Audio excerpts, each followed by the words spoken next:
SpongeBob SquarePants Battle for Bikini Bottom is one of my favorite games of all time. My first ever gaming memory is sitting in my living room, PlayStation 2 controller in hand, on the final boss, and getting stuck because I don't know what to do on these last 3 platforms. But now that I'm a little older, I've 100% completed this game 3 times, and I've casually played it countless times. BFBB is immaculate, from the writing, to the music, to the world. It's all so great. The levels are also fantastic. The simplicity of Jellyfish Fields, the wonders of the Mermalair, and the creativity of SpongeBob's dream. While there may be a kelp forest or a rock bottom thrown in there, for the most part, all these levels are fantastic. One of my favorite levels is the Flying Dutchman's graveyard. However, deep within the Dutchman graveyard, there remains the rotting corpse of what gave this game its magic, the whole reason this game exists. Sadly, I won't be covering Battle for Bikini Bottom today. Instead, I will be covering SpongeBob SquarePants' Revenge of the Flying Dutchman. The game opens on a shot of SpongeBob waking up to start his day and ew! He doesn't have any pants on! Anyways, we play fetch with Gary before heading off to work, and he finds a nice little treasure chest. We casually open it by karate chopping the damn thing with the force of fucking Hercules, and discover the Flying Dutchman's genie bottle. Okay. And releasing him, he's taking Gary. Oh, but of course, not right now. He can't take him this second for some reason. We leave home and get to explore Bikini Bottom. It's treated as a level, but it's more of a glorified tutorial. Jump, float, explore, a lot of basic 3D platformer moves. The goal is to collect 9 letter tiles that spell out SpongeBob. And when you do, this happens.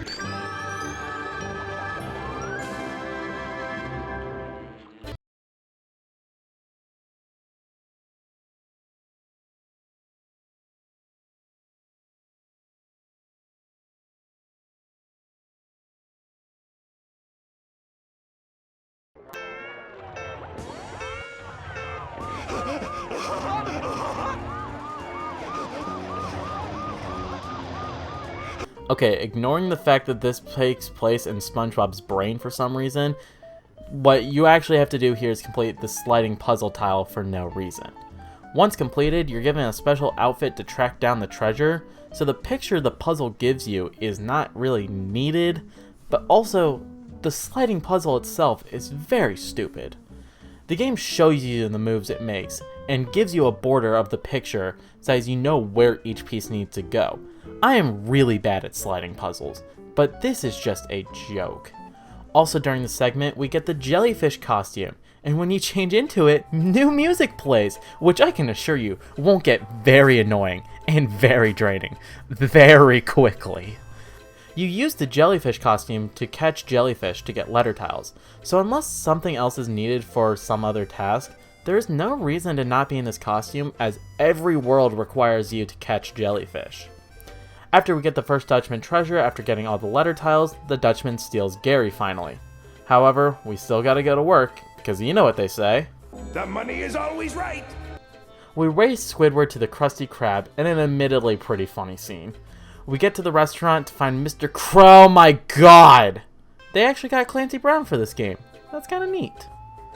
Mr. Krabs tells us how the Krusty Krabs is losing business and downsizing to door-to-door deliveries in downtown Bikini Bottom.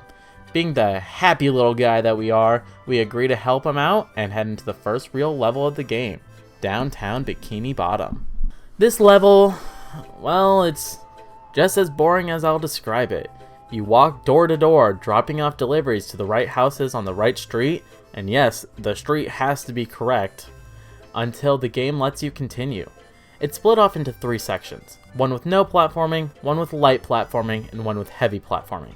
The no platforming one is boring, like I said. There's absolutely zero challenge to it besides not running headfirst into enemies. The light platforming is probably the best section, but it's still not good. It's completely generic industrial platforming. There's a tar pit for extra coins that is only tricky because the platform sinks the second you hop onto it. The worst one though, by far, is the hardest platforming section. This area just sucks. Okay, so you know how in like something like Crash Bandicoot, there's like those like 2D sections that have like light 3D movement? In those games, the only thing stopping you from running off the edge is the smart level design that doesn't move in diagonals and an invisible wall from stopping you from just jumping forward and killing yourself.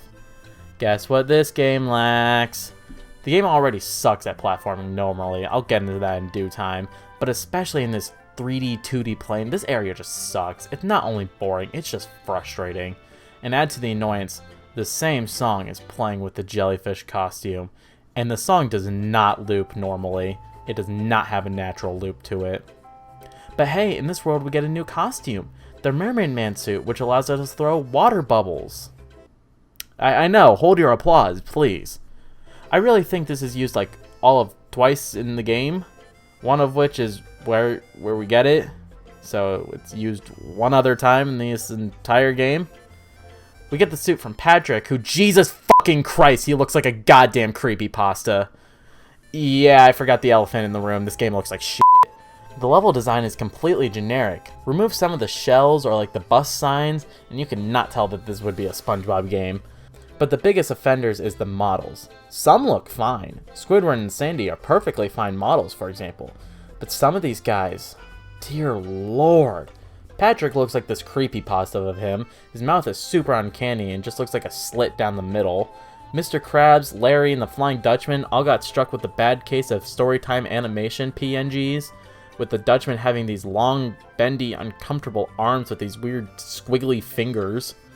Fred and Goo Lagoon towers over everyone for some reason, but the worst offender in the worst model of the game is by far SpongeBob himself. Compare his model to the one in Battle for Bikini Bottom. In BFBB, SpongeBob has a lot more polygons to make him look like his show's depiction.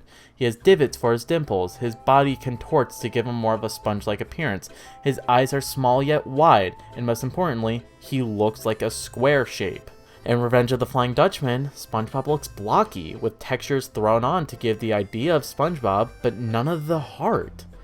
The biggest offender, and the reason the models in this game are so unnerving to me, is the mouth. Instead of having a normal mouth, it's again just a slit that opens and flaps up and down with buck teeth that protrude way too far out and a bottom lip that goes in way too much. It's gross looking and one of the biggest factors against this game. After we do all we can do in downtown, we fight Sandy in a karate match to unlock her tree dome. The karate minigame is fine, it's just super easy. You can stall out your opponent by constantly hitting them so they can't break anything. Sandy's Tree Dome is actually a pretty fun level, surprisingly. The game splits off its worlds into sections, like I mentioned. Downtown has the apartments, the construction zone, and the rooftops. The Tree Dome only has the bottom of the tree and the top of the tree, and Sandy's room that is used to grab literally one water tile. The platforming and the atmosphere of the level is way better. Platforms give you enough rooms to make mistakes, the colors are a lot nicer than the dingy downtown, and my favorite thing is how small the level is. It's a lot easier to do fetch quest stuff when the level is a lot more simple and small. It's a simple level, but still a lot of fun. Could I actually enjoy this game? Is it an overhated SpongeBob game?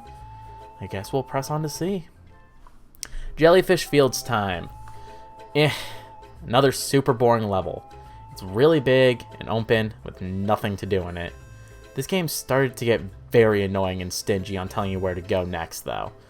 Your first objective is to talk to this dude Rusty, who tells you to collect 100 jellyfish. Easy enough, we've been doing that all game now, so I'm pretty used to it. However, I checked every nook and cranny of this level and could not get to 100 no matter what. Apparently what I missed and spent 20 minutes looking for was to talk to Plankton on this out-of-the-way cliff to progress to the next area. This is how big Plankton is. Not only is this level way too big, it is way too big, making it easy to get lost and backtrack on accident, but it hides the third main area behind a literal plankton-sized model. This was the first and certainly not the last time I felt like this game misled me and didn't tell me where to go or what to do. Compare this to BFBB, which features way more linear levels and constantly tells you what to do. Even if you somehow get lost, you can always pause and select the spatula you're working on to get restarted to the start of the section you were at. In this game, if you hit the pause button, it just gives you a list of what to do for each letter tile. It doesn't tell you where they are or when you can even get to them, it just tells you what you need for them. This is just the start of the game's shitty level design, as the next few levels ramp these problems up even more. You know, I'm starting to get really sick of the same fucking jellyfish song playing everywhere. Oh well, off to Chum World, and the music has changed. Even when I switch costumes, the music, it's different. I've never been so happy to hear mediocre music in my life before. But this begs the question, why doesn't the whole game not have area designated music? Like, the jellyfish costume song fits with Jellyfish Fields, the reef blower fits with Goo Lagoon, and the Mermaid Man suit fits with Downtown. It's very obvious it's supposed to be structured like that. Anyways, this level itself it's fine, I guess. It's got a unique circus theme. The ball rolling mission sucks, but it's not terrible. That's really it. This level isn't bad by any means. It's honestly probably my second favorite, but it's just, there's nothing here. It's just here. It doesn't piss me off that much. That's all it really has going for it. There's a pattern starting to form with this game, and I don't really like it. Now we move on from a pretty okay level to one of the worst levels I played in any game. Goo Lagoon sucks. The music sucks. Level design, awful. Platforming, dreadful. Fun, none. One of the weirdest criticisms with this world specifically is the character interactions between Larry and SpongeBob. The writing for this game is pretty good overall. It's got the same charm as the early season's writings, with everyone acting as they should. However, Larry is just an asshole to SpongeBob, saying shit like, "the dude who catches jellyfish," and "don't let my friends see us, okay?" Larry has always been a muscled beach bro since day one, but he's also always been nice and friends with SpongeBob as well. I don't know why Larry of all people got screwed up in the writing department, but it's just jarring. He also has a weird drug-like addiction with jellyfish jelly. But the worst part of this level, and one of the worst sections in this game, is the pier. First you have to collect $300 to open the area up, so that's already another collectible you have to add on top of the coins and the jellyfish. Once you do, you enter this horrid fixed camera platforming section as you make it to the end of the pier. The Dutchman takes over the ship and you have to Sonic Adventure your way back. It's a platforming section where you can't see where you're going in a game that already sucks at platforming. And if you fall, you got to do it all over again. Because you didn't get the letter tile, you've got to go back through the destroyed pier now on skinny ass planks of wood and spinning boxes to get to the letter tile, and then go back. Sounds easy? May I remind you that this game sucks at the one thing it should accomplish? I spent, no joke, 30 minutes on this single area. Skill issue me all you want, but this was one of the worst parts of any game I have ever played. To make things worse, I got punished for exploration. When you're heading back, you'll see this broken ship with a cannon on it for some reason.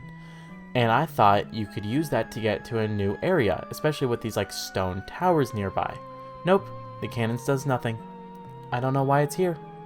The world ends with another karate match against Larry, and I'm almost done. Just one more world. We're so close.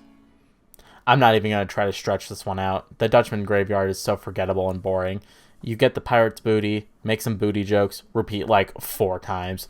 It's fine, just boring. You make it onto the ship where you rescue your friends, fight the Dutchman, and finish the game. I could try to expand this paragraph out, but I just can't. SpongeBob Revenge of the Flying Dutchman is a fine game. For the most part, it does what it sets out to do and does it mediocrely. But this game is just so boring. I started this script back in February and just struggled to finish it, mostly because of laziness, but also whenever I tried to write the script again, I just didn't know what to say outside of the visuals and Goo Lagoon. This is easily one of the hardest scripts I have ever written. The game is overall fine, but I get why it's forgotten and why it's even hated. Compare this to its younger brothers, Battle for Bikini Bottom, the movie game, and even something like Creature from the Krusty Krab. All those games had set visions and things they want to accomplish and did them well. This game was built from a Jimmy Neutron game that was rushed out because the devs wanted to use the SpongeBob license. The devs also had many issues with making this game. There's a wonderful video by Who Needs Normal going over the entire history of this game. But looking at the game and what they sold, it's okay, just nothing special. I'll see you guys again when I'm done procrastinating by playing Pokemon cards. So I'll see you guys in like another 6 months. Peace.